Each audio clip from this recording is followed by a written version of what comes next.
Welcome back to a 78 Courier video here on ShopDog-Garage. I got a few minutes for lunch. We're gonna get her drained.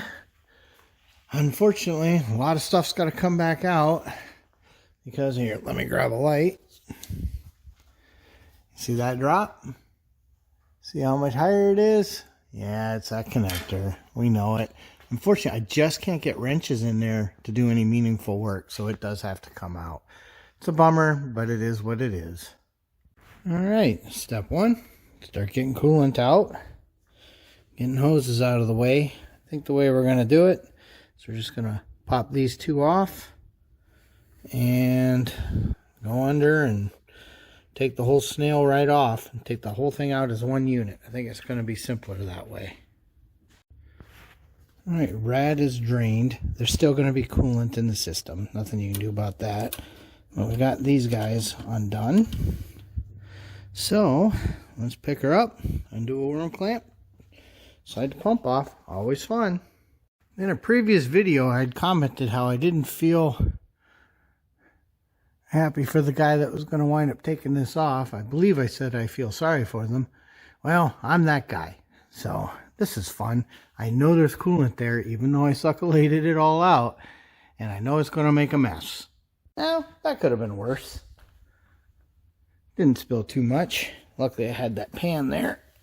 So, this is the fitting that's still leaking. It's just no way I could get wrenches in there. Let's get her apart. I have to decide what I'm going to use to actually seal this. Obviously the Teflon tape failed. And the first time was PTFE and it failed. So what should I use? You can see it's a large MPT threaded hole. You know, I don't know what else I can do here. Okay, this has been fun. Doing something that's not my favorite thing to do. But we RTV'd this sucker. And that's in there. You know, we all know that the way MPT seals is metal to metal. Well, it's metal to metal. If this still leaks, I'm out of ideas. And after a bit of fight, I have these on here. I had to reclock that, so of course it's going to leak. Now we'll pick her back up and snug up the bottom. Alright, so let's back up. This weird little, poor little hose.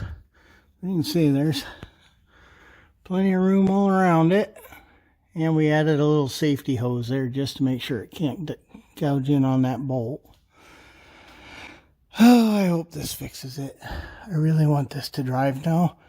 Be nice if Harlan could drive this around and we could get some data and find out how things are going and does it stay cool now. It is summer. And with that, lunch is kind of over. Time to get back to work.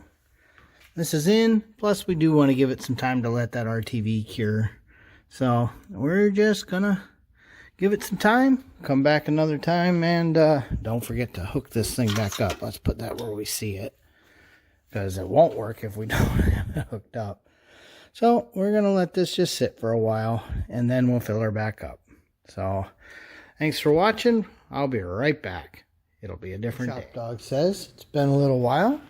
We're putting some coolant in, and we will wait and see. I did spill a little, but I think I got it pretty wiped up. We will find out if this is going to solve our problem or not. It, as we all know, takes a minute to fill this thing. So I'm going to go kick on the truck, and that'll run the pump, and then it'll cycle the fluids down. I will be the first to admit that that self-bleeding feature is pretty freaking cool. So now we just let her sit for a while. We'll be back. It won't look like much for you guys. Oh, it's 70 degrees in here. That's good to know. But we're just going to let her sit.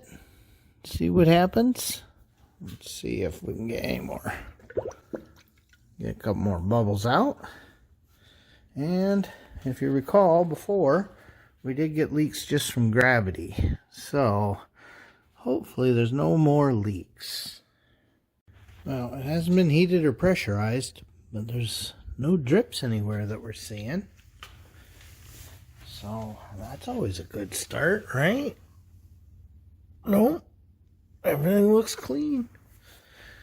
Guess the next thing is pressurizing. ShopDog approves. So we've got it full to here. It's been cycled a few times with just the pump. Caps on. Next thing is a heat cycle.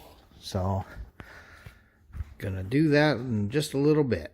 Well, for better or for worse, I think we're gonna try to give her a start. Now remember, we've got our overflow just running to right, and it's right in here. Yeah, right here. So I got a bucket under it. I've got light so I can very easily see if anything's weird going on. Obviously it's cold and no pressure. Boy, this hasn't been run in a while. It's been a few weeks, so hopefully all the fuel hasn't evaporated. It may have, but if it has, that's easy enough. Is the battery charged enough? Let's find out. Yes, the battery is charged enough. You can see, she's cold. So we're just going to actually let her just sit here on hot idle for a bit. Plenty of oil pressure. Temp is low, obviously. Look at that, we're already picking up some temp. So, oh, where did I put those buttons in this car? Here they are.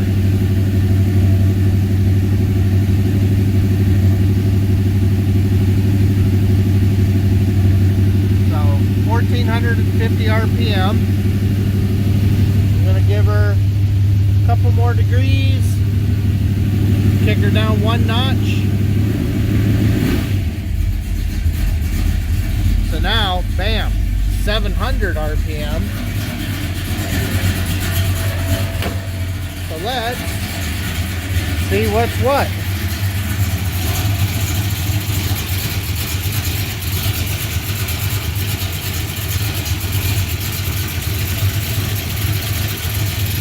Okay, so far nothing. I'll report back in a few minutes. While she's warming up and so far being not dramatic, which is what we want. So I don't think we're even moving the needle yet. Well, 110. Always like to come back here and you can hear it. It runs good. Just a little snarly. But it's going to take a few minutes to warm her up. But what you got to do, you figure I want 3 or 4 heat cycles just in the garage before it's even allowed to drive anywhere, just to make sure all that's going to work and not leak or blow off or anything like that. And you know, every heat cycle, you know, that's about 10 hours. So even if that's all I need to do right now, it's still going to be a while before it can go anywhere. But what we really need right now, in fact, let's come out here where you can hear me better. Yeah, I'm growing baby grass. What it really needs right now is testing. Need to know that we've got enough cooling in the transmission. We made that little box, we put those sensors in and all that. We have no idea. We did just change the torque converter. We changed the alternator. We changed the whole water system and cooling. We changed the ignition system. We've made a lot of changes, and we're at the point where what he needs to do is drive it and get more feedback so we can plan the next steps. I know at some point we would like to go to a Caltrax style traction bar, but honestly at this point I think making sure everything runs correctly is higher on the list, and making sure that there isn't somewhere else we should be spending time and money. I don't think the Caltrax will be super difficult to do. They're not going to be fun, but they won't be super difficult. I think if we don't have enough cooling on the radiator, that's what's going to suck. So hopefully, or on the, actually on the radiator too, but on the transmission. That's the thing that's going to get us if that isn't good. As you can see, she's getting there. You know, we're in that 160 range. So exciting things should start happening. She's definitely pressurized. There's pressure. I don't think she's spitting out yet, but she will, because we're definitely going to be a little over full. But so far, nothing crazy is happening. I consider that a win. If you recall last time, it was already dripping. So, you know, we'll give it a few more minutes. Hopefully the fan will kick on soon, because we're at 161. So another 20 degrees. Okay, we're at 181. I just did a sustained high temp op. So doing this, watch the belt.